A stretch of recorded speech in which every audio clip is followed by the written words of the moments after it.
অবশেষে শেষ হলো দীর্ঘ ১৪ বছরের অপেক্ষার।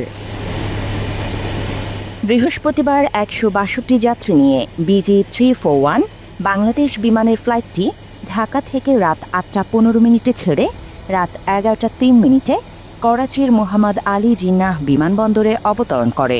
বিমানবন্দরে পাকিস্তানের পক্ষ থেকে দেয়া হয় অভাবনীয় রাজস্বিক অভ্যর্থনা। ভারতের তৈরি করা অঘোষিত সেই দেয়াল অপসারিত হল ঐতিহাসিক এক প্রত্যাবর্তনের মধ্য দিয়ে। বাংলাদেশ থেকে যাওয়া যাত্রীদেরকেও করাচি বিমানবন্দরে আন্তরিকতার সাথে বরণ করে নেওয়া হয়। পাকিস্তানের রাষ্ট্রীয় গণমাধ্যম PTV, ডন নিউজ থেকে শুরু করে প্রতিটি গণমাধ্যমে দিনভর ব্রেকিং নিউজ হিসেবে প্রচারিত হয়েছে গুরুত্বপূর্ণ এই সংবাদ। আন্তর্জাতিক সব গণমাধ্যমেও অত্যন্ত গুরুত্বের সাথে বাংলাদেশ পাকিস্তানের নতুনভাবে যোগাযোগ স্থাপনের খবরটি প্রচারিত হয়েছে। অন্যদিকে পাকিস্তান বাংলাদেশের সুখবরে চিন্তার ভাঁজ পড়েছে ভারতীয় গণমাধ্যমে। বাংলাদেশ নিয়ে তাদের বিশ্লেষণের ভাব দেখে বোঝার উপায় নেই, শেখ হাসিনা এখন আর বাংলাদেশের প্রধানমন্ত্রী নেই। ২০০৯ সালে ভারত নিয়ন্ত্রিত হাসিনার সরকার ক্ষমতায় আসার পর শুরু হয় বাংলাদেশকে নিয়ন্ত্রণের মিশন। বাংলাদেশের রাজনীতি, অর্থনীতি, পররাষ্ট্রনীতি সবকিছু চলে যায় ভারতের নিয়ন্ত্রণে। বাংলাদেশকে পৃথিবী থেকে বিচ্ছিন্ন করার সেই ধারাবাহিকতায় ২০১২ সালে পাকিস্তানের সাথে বাংলাদেশের সরাসরি ফ্লাইট বন্ধ করা হয়। বাধ্য হয়ে পাকিস্তান এবং বাংলাদেশি যাত্রীদেরকে দুদেশে যেতে ঘুরতে হতো দুবাই কিংবা কাতার হয়ে, যে কারণে দিন দিন কমতে থাকে দুদেশে ভ্রমণ করা মানুষের সংখ্যা, বাড়তে থাকে বাণিজ্য সংকট। এক প্রকার শূন্যের কোটায় নেমে আসে দুদেশের আমদানি রপ্তানি বাণিজ্য। বাংলাদেশের প্রয়োজনে পাকিস্তানের সাথে অর্থনৈতিক এবং সামরিক সম্পর্ক উন্নয়ন করা অত্যন্ত জরুরি। পাকিস্তানি কৃষিপণ্য, পোশাক, জুয়েলারি, ইলেকট্রনিক পণ্য ছাড়াও পাকিস্তানি আন্তর্জাতিক মানের হাসপাতালগুলো বিকল্প হতে পারে বাংলাদেশি রোগীদের জন্যে। পাকিস্তান মানে আমাদেরকে বোঝানো হয়েছে এই দেশের সব জঙ্গি, কিছু বোমা আর ভাঙাচুরা কিছু মসজিদ রয়েছে।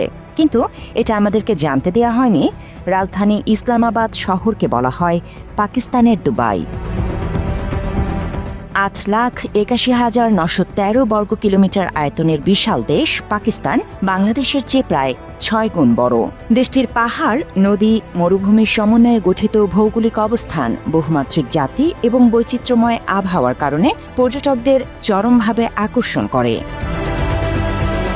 পৃথিবীর ভূস্বর্গ কাশ্মীরের অর্ধেকটা পাকিস্তান নিয়ন্ত্রিত আজাদ কাশ্মীরে অবস্থিত।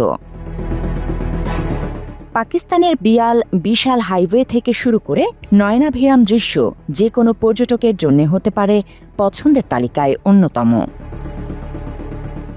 ডলারের বিপরীতে পাকিস্তানি রুপির দাম কম হওয়ায় অল্প খরচে পাকিস্তানে ভ্রমণ, চিকিৎসা কিংবা ব্যবসা বাণিজ্যের সুযোগ রয়েছে।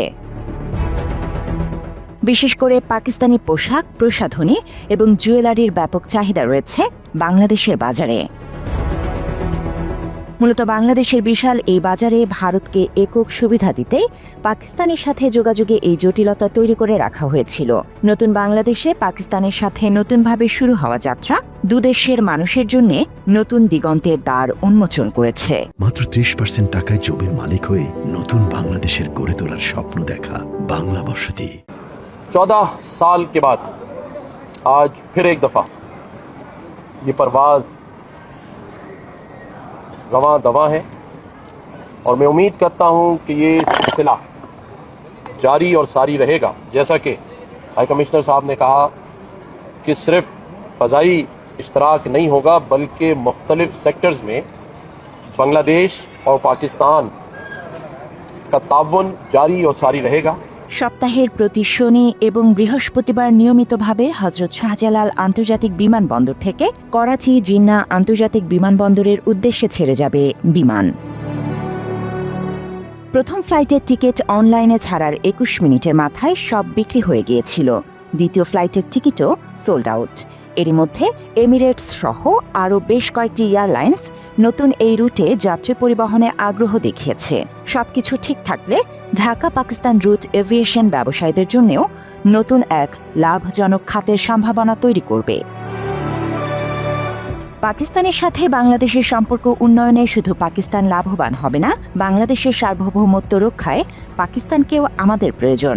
পাকিস্তানের সাথে আমাদের সম্পর্ক হবে গিভ অ্যান্ড টেক ভিত্তিতে, স্বামী স্ত্রী নয়, প্রভু কিংবা ভৃত্য নয়। বন্ধুত্ব হবে সমান সমান সম্মানের ভিত্তিতে। পাকিস্তানের সাথে কৃত্রিম সংকট তৈরি করে রাখার পেছনে রয়েছে ভারতের দীর্ঘদিনের পরিকল্পনা। কারণ ভারত জানে বাংলাদেশের সংকটে পৃথিবীর একটি দেশ সবার আগে আসবে, তা হলো Pakistan. News desk, Bangla addition.